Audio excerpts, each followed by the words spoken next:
ہے۔ وہی مصطفیٰ جان رحمت ہے کہ اللہ تبارک و تعالی نے معراج کی رات اپنے محبوب کو اپنے قرب خاص میں بلایا، اپنا دیدار سے مشرف فرمایا، اور جب میرے آقا جب تشریف لانے لگے تو نماز کی شکل میں ایک بہترین تحفہ عطا فرمایا، جس نماز کی ادائیگی کے لیے آپ اور ہم حاضر ہیں۔ دن میں 5 وقت کی نمازیں ہیں،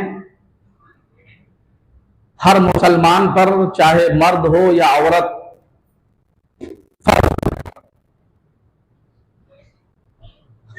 نماز کی اہمیت کس قدر ہے یہ کسی مسلمان پر پوشیدہ نہیں ہے۔ قرآن مقدس میں سب سے زیادہ عبادات کے معاملے میں نماز ہی کا تذکرہ اللہ تعالیٰ نے قرآن مقدس میں فرمایا۔ تمام عبادات کی روح نماز کو قرار دیا، تمام عبادات میں سب سے مقدم نماز کو قرار دیا گیا۔ عبادات میں دنیا میں بھی نماز مقدم، اور حدیث پاک میں ہے کہ میدان محشر میں اللہ جب حساب و کتاب لے گا تو حساب و کتاب میں بھی نماز مقدم، سب سے پہلے نماز ہی کا حساب لیا جائے گا، نماز ہی کے بارے میں پوچھا جائے گا۔ نبی کریم صلی اللہ علیہ وسلم اور صحابہ اہل بیت اطہار کی زندگیاں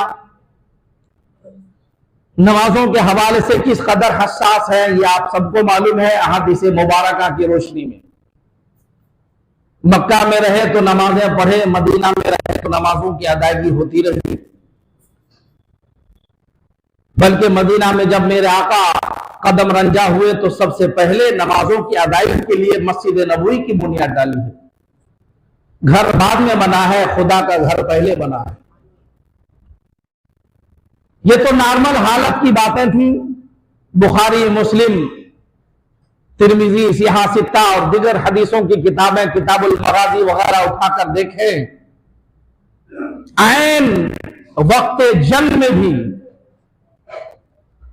دشمن بالکل تیاری میں ہے اٹیک کے، حملے کی، ایسے مرحلے میں بھی اگر نماز کا وقت آ گیا ہے تو رسول گرامی نے سب سے پہلے نماز کا حکم دیا ہے۔ دشمن تلوار تانے ہوا ہے، تیر سے نشانہ لگا ہوا ہے، بالکل سامنے ہے دشمن۔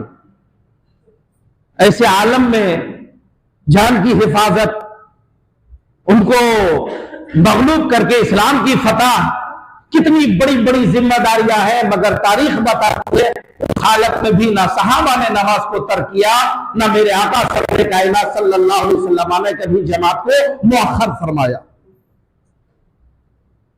صلاۃ الخوف حدیثوں میں اور فقہ کی کتابوں میں باضابطہ ایک چیپٹر ہے کہ دشمن سامنے ہو اور نماز کا وقت آ جائے تو آپ کو کیا کرنا ہے، کس انداز میں نماز ادا کرنا ہے۔ خدا کی بندگی بھی ہو، اسلام کی فتح کے لیے دشمنوں سے لڑائی بھی ہو، تو نماز خوف کا یہ طریقہ بتایا گیا کہ ایک دم دشمن سامنے ہے، حملہ کے تیاری میں ہے، نماز کا وقت آ گیا تو حکم دیا گیا کہ نبی نماز میں کھڑے ہو جائیں، آدھے صحابہ نماز میں رہے، آدھے صحابہ دشمنوں کی طرف رہے، پھر 1-2 رکعت نماز ادا کر کے یہ صحابہ جا کر کے مورچہ سنبھالے، وہ صحابہ آ کر سرکار کے پیچھے نماز ادا کریں۔ ایک طرف ان روایتوں سے بہت ساری حدیثوں میں روایتیں ہیں نماز خوف کے حوالے سے، ایک طرف میرے آقا کی عظمت کہ کچھ صحابہ 2 رکعت نماز ادا کریں گے پھر جائیں گے، پھر دوسرے صحابہ آئیں گے 2 رکعت نماز ادا کریں گے، تاکہ کوئی بھی صحابی نبی کے پیچھے نماز پڑھنے سے رہ نہ جائے۔ یہ نبی کی عظمت ہے کہ صحابہ تم اکیلے نماز پڑھ لو گے اس کی حیثیت الگ ہے، میرے محبوب کے پیچھے نماز پڑھو گے اس کی حیثیت الگ ہے۔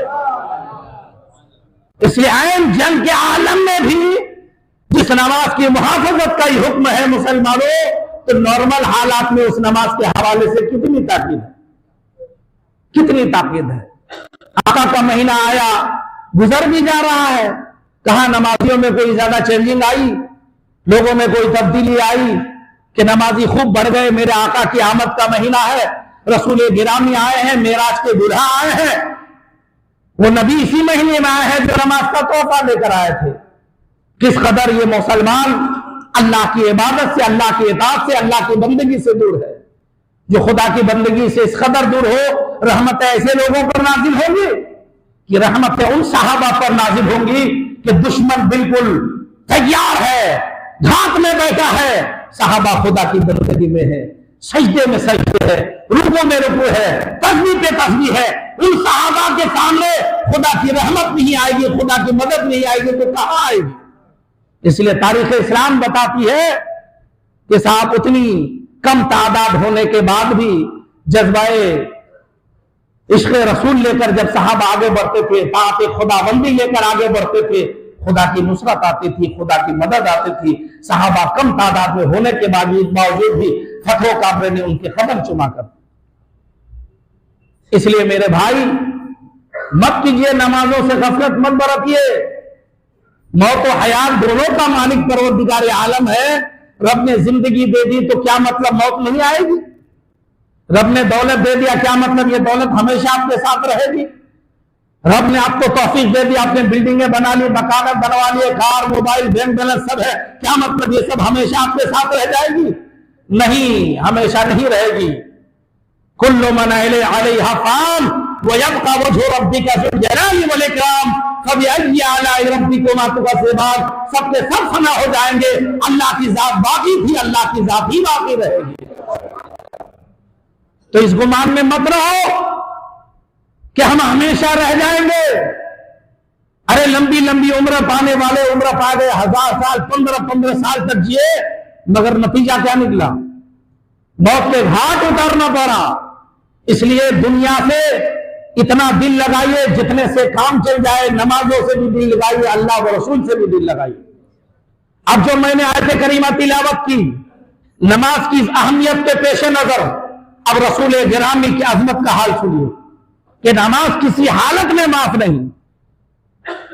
صحیح ہو مسجد میں آ کر نماز پڑھو, بیمار ہو جس کنڈیشن میں پڑھ سکتے اسی کنڈیشن میں پڑھو. مسجد میں نہیں آ سکتے, اندھے ہو, لنگڑے ہو, لولے ہو, بیمار ہو, گھر میں پڑھو. کھڑے ہو کے نہیں پڑھ پا رہے ہو, بیٹھ کر کے پڑھو. بیٹھ کر کے نہیں پڑھ پا رہے ہو, لیٹ کر کے پڑھو. لیٹ کر کے اشارے کے ساتھ پڑھو. غرض یہ ہے کہ آخری وقت تک تمہارے اوپر نماز معاف نہیں. آخری وقت تک تمہارے اوپر نماز معاف. بیٹھ کے پڑھنا ہے, لیٹ کے پڑھنا ہے, ہاتھ کے اشارے سے پڑھنا ہے, سر کے اشارے سے پڑھنا ہے, مگر نماز کو ادا ہر حال میں کرنا ہے. جس نماز کا تاکید حکم اتنا سخت ہے, اندازہ کیجئے کہ اس کے ثواب بھی بہت زیادہ ہے, اگر چھوڑ دیا جائے تو اس کا گناہ بھی بہت سخت ہے. نہیں کر پائیں گے برداشت آپ. جو دنیا کی دھوپ کو برداشت نہ کر سکے, دنیا کی ٹھنڈک کو برداشت نہ کر سکے, وہ قبر کی گرمی کو اور قبر کی ٹھنڈک کو کیا برداشت کر سکے گا؟ اور پھر وہ عذاب الہی میں اگر گرفتار ہوگا تو وہاں کی شدت کو, وہاں کی برودت کو کیسے برداشت کر سکے؟ تو جن کو یقین ہے کہ ہم برداشت نہیں کر پائیں گے تو انہیں یقین کے ساتھ آخرت کی تیاری کر لینا چاہیے. نماز وہ عبادت ہے. کتنی اہم عبادت ہے نماز. ہم نماز پڑھا رہے ہیں, اجازت نہیں کہ ہم سر ادھر ادھر کریں, نہ اوپر اٹھائیں. بس حالت قیام میں تو سر ہمارے سجدہ گاہ میں ہونا, نگاہ سجدہ گاہ میں ہونی چاہیے. اجازت نہیں گھوم کر کے دیکھنے کی, کسی سے بات کرنے کی. کر دیا نماز خراب ہو جائے گی. یہ نماز کے آداب میں سے ہے. نماز کے درمیان بات کر دیا, سلام کا جواب دے دیا, پیچھے مڑ گیا, نماز ختم ہو جائے گی, باطل ہو جائے گی. پھر سے پڑھنا ہے. اب آؤ سورۃ الانفال آیت نمبر 24, میں نے تلاوت کی اس آیت کا ایک حصہ. اللہ فرماتا ہے یا ایھا الذین آمنوا استجیبوا للہ وللرسول اذا دعاکم لما یحییکم.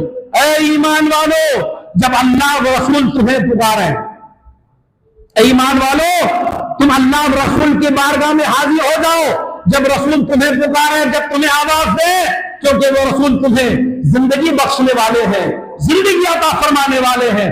سورۃ الانفال آیت نمبر 24 ہے. حکم یہ ہے اللہ پکارے فوراً حاضر ہونا ہے، رسول اللہ آواز دیں فوراً حاضر ہونا ہے۔ کوئی قید نہیں ہے کہ کس حالت میں آقا آواز دیں، جنگ میں رہو تو آواز دیں، گھر میں رہو تو آواز دیں، بیوی بچوں کے ساتھ رہو آواز دیں، کوئی کنڈیشن نہیں۔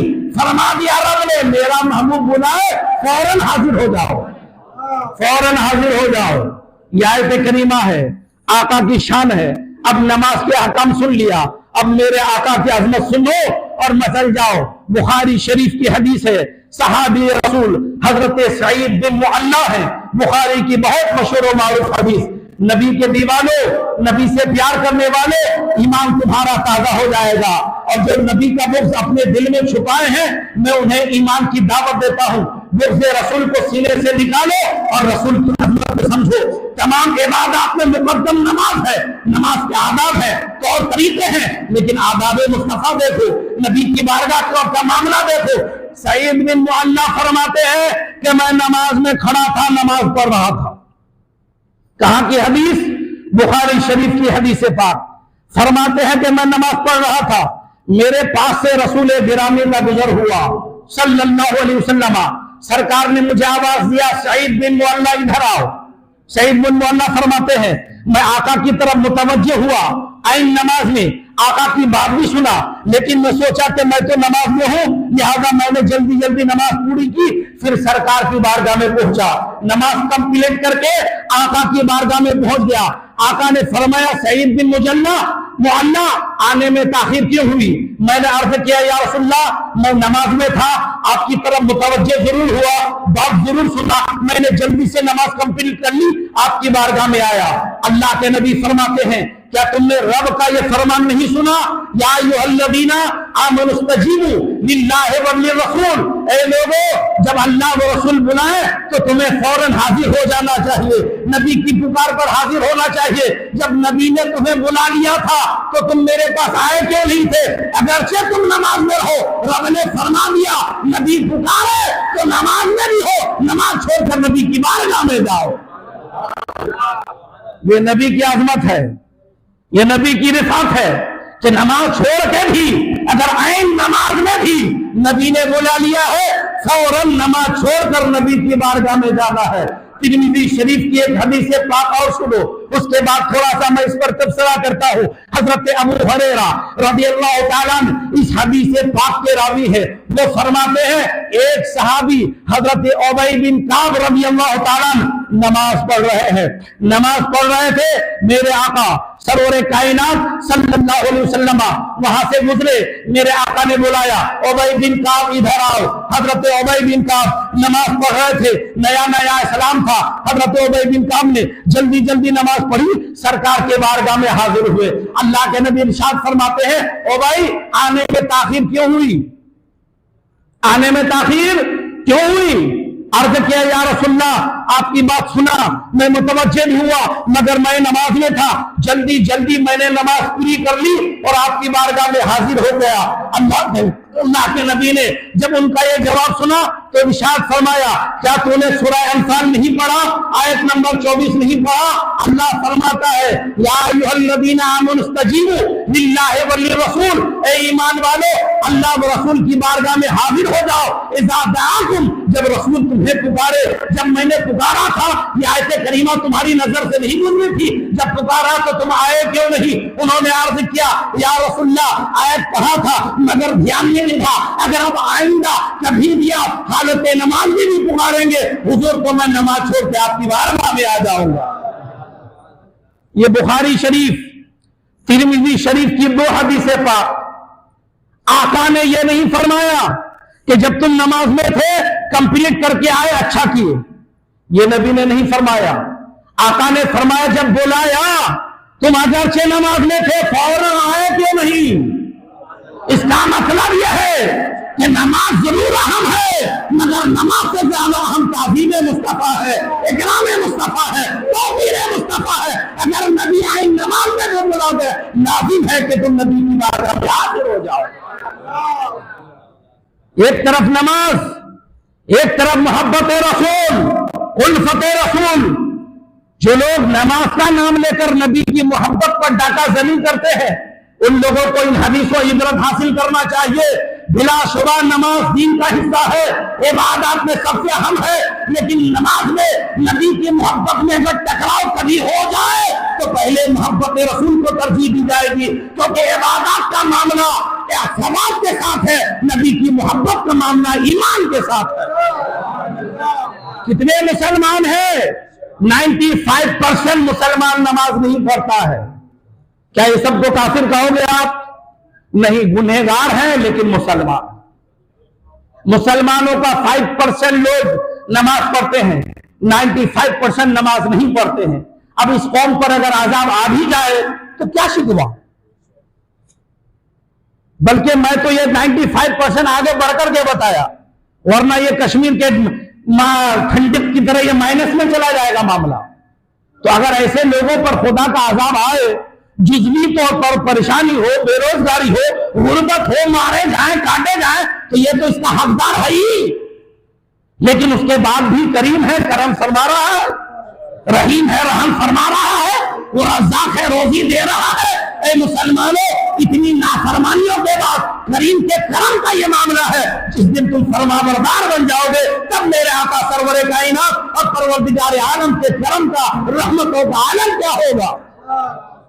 اب سنیں حدیث پاک، مختلف روایتوں میں ہے، نماز کا معاملہ عبادت سے ہے، نہیں پڑھے گا گنہگار ہوگا مگر ایمان سے باہر نہیں ہوگا، لیکن تعظیم مصطفیٰ، اکرام مصطفیٰ، نبی سے محبت و عشق وہ چیز ہے جو ایمان کی بنیاد ہے۔ پہلے ایمان ہے تب عبادات ہے۔ بخاری، مسلم، ترمذی جتنے لوگ آتے تھے صحابہ کے سامنے، ساری حدیث کتاب الایمان پڑھ ڈالیے، آقا پہلے دعوت دیتے تھے اس بات کی شہادت دو کہ اللہ ایک ہے، وحدہ لا شریک ہے، وہی عبادت کے لائق ہے۔ اس کے بعد اس بات کی شہادت دو کہ میں اللہ کا رسول ہوں، میں اللہ کا نبی ہوں، آخری رسول ہوں، رحمت للعالمین ہوں۔ جب اللہ کے نبی توحید و رسالت کی دعوت دے دیتے تھے، صحابہ دامن اسلام سے وابستہ ہو جاتے تھے، تب اللہ کے نبی فرماتے تھے جب مسلمان ہو گئے، ایمان کمپلیٹ ہو گیا، اب نماز پڑھنا ہے، اب زکات دینا ہے، اب روزہ رکھنا ہے، اب حج کرنا ہے۔ پتا کیا چلا؟ نبی کی محبت ایمان کا حصہ ہے، نماز ایمان کا حصہ نہیں، عبادات کا حصہ ہے۔ جب ایمان و عبادات میں ٹکراؤ ہو جائے، ایمان مقدم رہتا ہے، ایمان کا درجہ پہلے ہے۔ اس لیے اللہ کے نبی اگر حالت نماز میں بھی بلائے تو واجب ہے کہ نماز چھوڑو، پہلے نبی کی بارگاہ میں حاضر ہو جائے۔ جس نبی کی محبت کا یہ عالم ہے، اس نبی سے محبت کی جتنی حدا ہو اگر سب پار کر دیا جائے تب بھی محبت کا حق ادا نہ ہو۔ اور کچھ لوگوں کو محبت رسول پہ اعتراض، ایمان ٹھیک کرو۔ میں ان لوگوں کو دعوت دیتا ہوں ہمیشہ قرآن و حدیث کی روشنی میں کہ میں نے سورہ انفال کی آیت نمبر 24 پڑھی، آپ بھی پڑھ لو، تفسیر آپ کے گھر میں ہے قرآن، کہ نبی کا کیا مقام ہے خدا کی نگاہ قدرت میں۔ اب مسئلہ سنو، نبی نے یہ نہیں فرمایا اچھا کیا نماز کمپلیٹ کر کے آئے، نبی نے فرمایا کیوں نہیں آئے۔ اب مسئلہ سنو، مچل جاؤ گے۔ حدیث پاک ہے، متعدد حدیثوں میں روایتیں ہیں، اللہ کے نبی کی بارگاہ میں اگر صحابی نماز چھوڑ کر چلے جاتے، پہلی رکعت میں تھے، آقا نے بلایا، چلے گئے آقا کی بارگاہ میں، آقا نے جو فرمایا حکم کو سنا، جو کام بتایا کام کر لیا۔ اب نبی کی بارگاہ سے جب یہ صحابی واپس آئے تو نبی فرماتے ہیں میری بارگاہ میں آنا نماز میں خلل نہیں ڈالتا ہے، جتنی دیر تک میری بارگاہ میں رہے وہ یا نماز میں رہے۔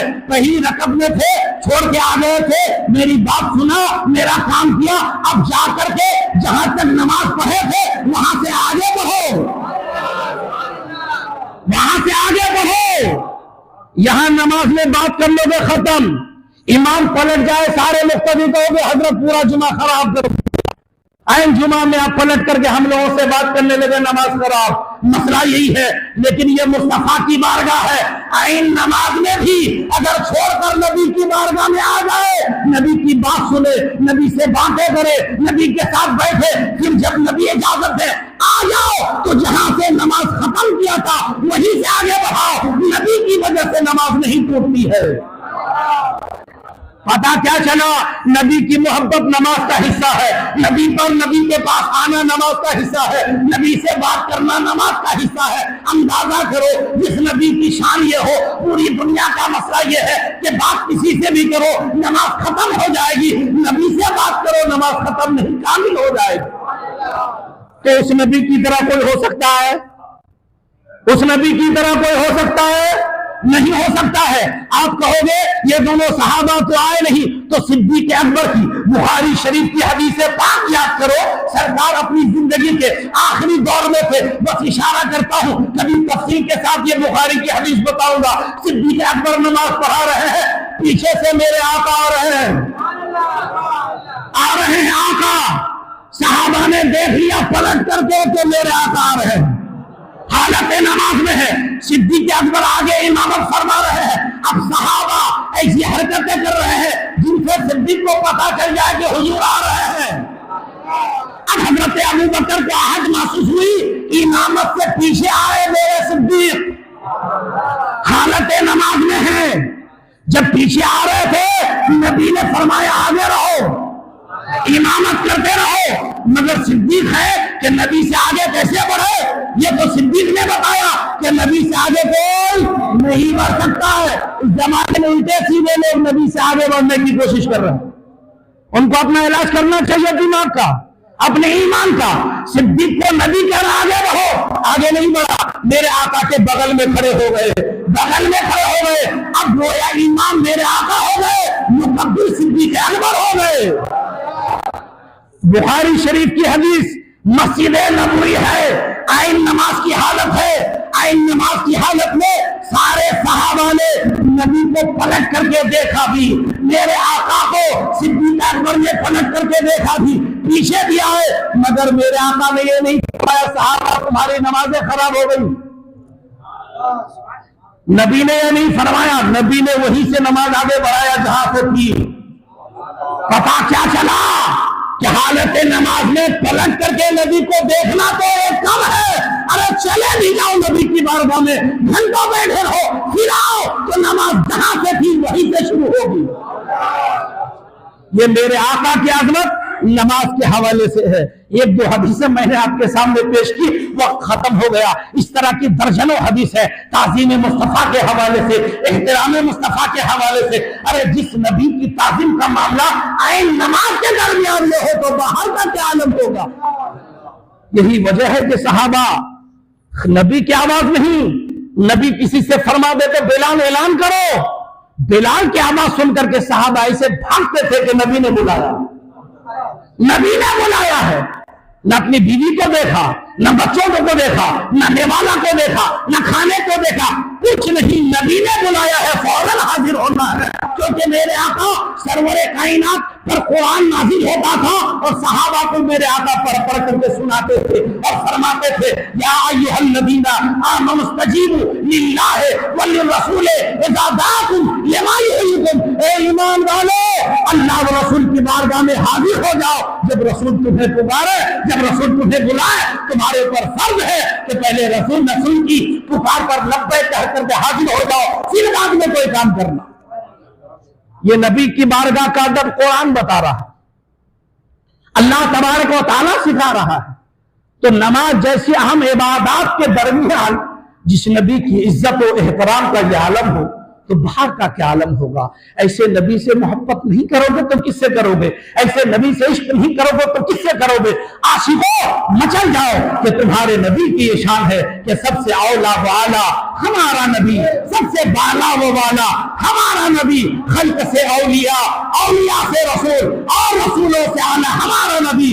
اور جو ابھی بھی دور میں بھی 1400 سال کے بعد اتنا کچھ ہونے کے بعد نبی سے دل میں بغض رکھتے ہیں، میں انہیں ایمان کی دعوت دیتا ہوں کہ بغض رسول کی وجہ سے، حسد رسول کی وجہ سے تمہارے سینے سے ایمان کا طوطا اڑ چکا ہے۔ پھر سے توبہ کر، کلمہ پڑھ، حضرت بلال کے غلام میں ہو کر نبی سے عشق کرنا شروع کر دے، نبی سے محبت کرنا شروع کر دے، تیرا ایمان کمپلیٹ ہو جائے گا۔ نبی کے صدقے یہاں بھی عزت مل جائے گی، وہاں بھی عزت مل جائے گی۔ اللہ تبارک و تعالی ہم سب کو تاجدار مدینہ سے ٹوٹ ٹوٹ کر محبت کی اور محبت رسول کے بعد خوب نمازیں پڑھنے کی، عبادت کی توفیق و رفیق